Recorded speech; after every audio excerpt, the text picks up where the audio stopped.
sit here and like listen. I know Adam22 dissed Joe Budden in his low no jumper cipher, but we really gonna sit here and act like these boys ain't just doing what the AMP people, AMP group squad do.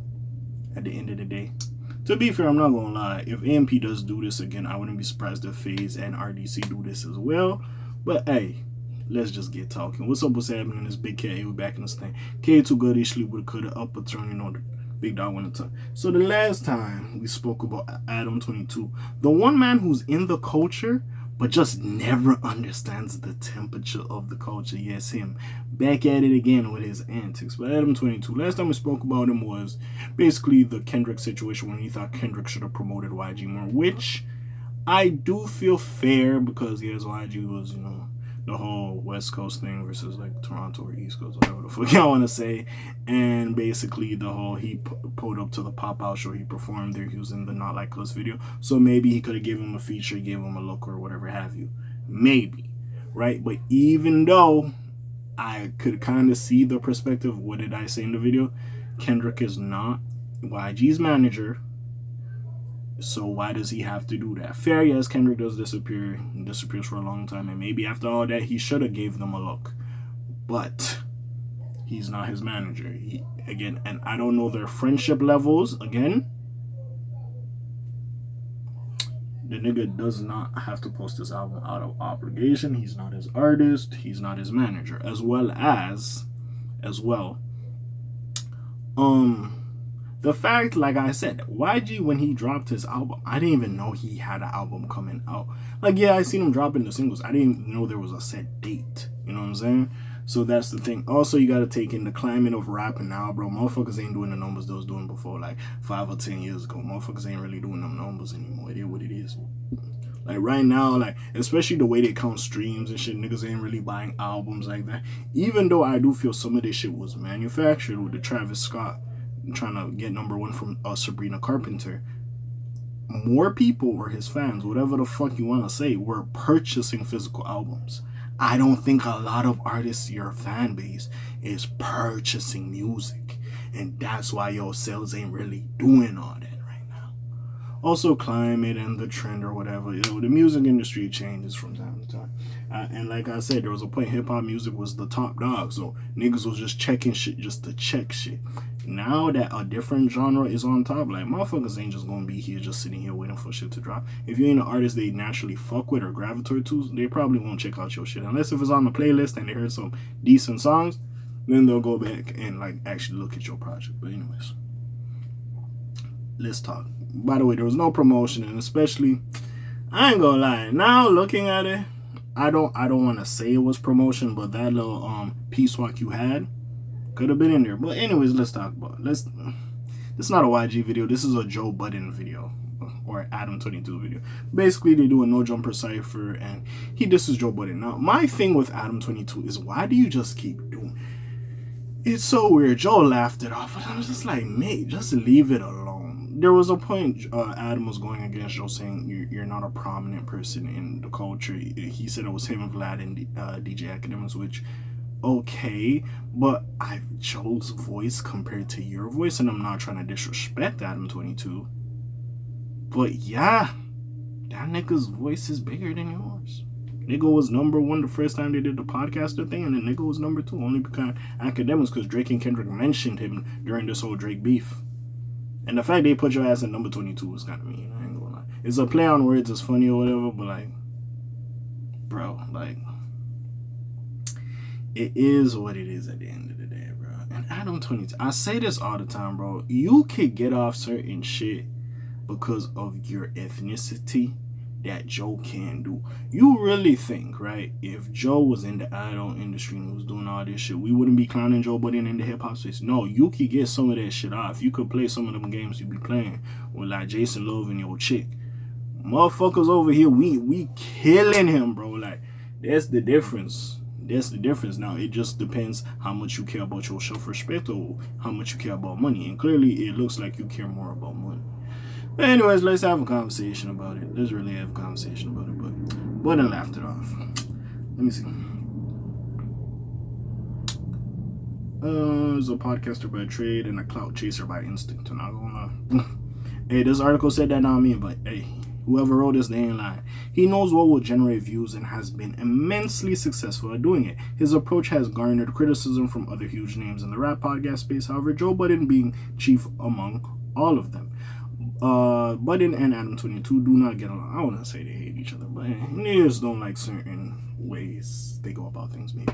Anyways, and the former decided to address their tension during a new No Jumper Cypher. Not only does Adam poke fun at Budden's podcasting career, but he also tears down his rap achievements as well.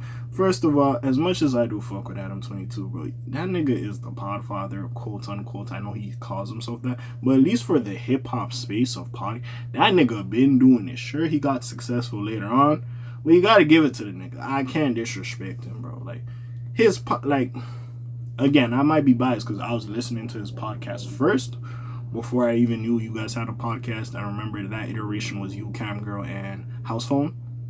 You gotta give it to the nigga. You can't really knock him when it comes to like this hip hop podcast shit. You gotta give it to him, especially Everyday Struggle. But then motherfuckers gonna look at the numbers like, oh, you ain't lit as. You know what I'm saying? It's worth noting that Adam22 raps part of his verse with a flower beanie on his head. This is not to be taken seriously, and everybody involved knows it. Still, the podcaster gets his shots off. Pump it up. The last time I heard Joe rap. By the way, I don't know how the fuck this nigga flowed on this shit. So that old ass throwback finally got its gold plaque. Y'all is only podcasting because you got no other option. He also throws in a dig about his podcasting ops being bums and unable to get a sizzler again. Oh yeah, he dissed AD and T-Rail Fig Community, which at this point, bro, like, yo, this. As much as I do fuck with Adam22, like, as much criticism as I give him, I do recognize his business acumen. It's just, see, when he tries to have the adult film stuff as a, like, bragging chip, I'm like, my nigga, you know, if bro niggas could kill you so easy, like, bro, you know, like, motherfuckers gonna get their jokes out for that shit. I don't know why you bring that up as a boss move, but besides that aspect, yeah, I do see what he has done, and he has been grinding. You gotta give Adam his credit. It's just, see, with the T-Rail and AD situation, I still think about, like, bro, you could have went about that differently. Now, again, whatever happened, and hey, happy, hey, Adam's flourishing and those guys flourishing, they doing their thing, it is what it is. The only thing I didn't like I always say, that house phone bullshit that was going on, bro, you was foul for that. I don't care. You was fucking foul for that.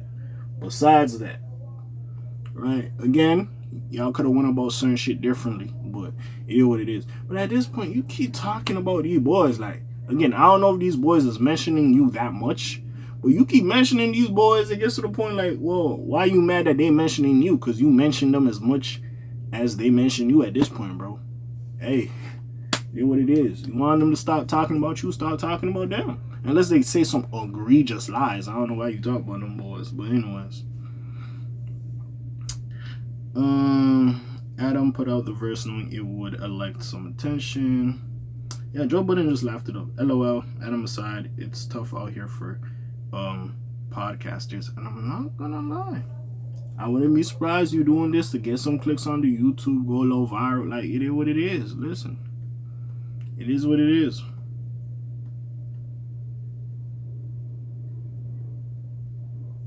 And do everything you can, yeah.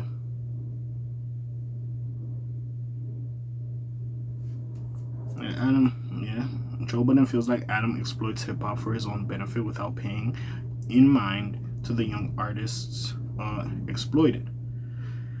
I mean, again, bro, these niggas, bro. Oh yeah, I don't know, bro. They just be sending shots at each other.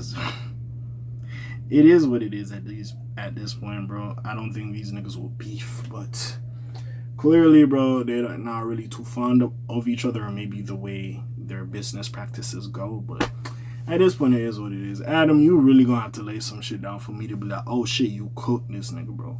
There's no way.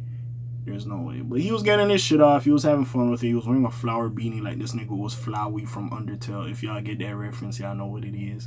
But other than that, I ain't really got much to say. Adam kind of look goofy. Probably doing it on purpose, but he still look goofy. And honestly, just that little clapback Joe gave you on Twitter, like, Snuff. Because again, if you're like AMP, RDC, like certain people of that ilk that did this, I would have said nothing. And bro, if you just want to fuck around and get your shit off, that's perfectly fine. But like at some point, some of the shit you do, it kind of looks so weird, my nigga. I ain't gonna lie. I'm not gonna tell a nigga how to run his business or do his YouTube channel. But when you have a predominantly YouTube channel that you just talk about hip hop aspects and then you do a cipher on it, it looks away. Even though yes, you cover hip hop music and it's fair, it still looks away. It's like if I dropped all these news videos and then I dropped a song on here. It's like I could just make a separate channel for that. I'm not gonna flood it. I might put it in my community. I dropped a song, but yeah, you have a channel called Adam22. You could clearly just go over there and do your shit over there, man. Hey, what y'all feel?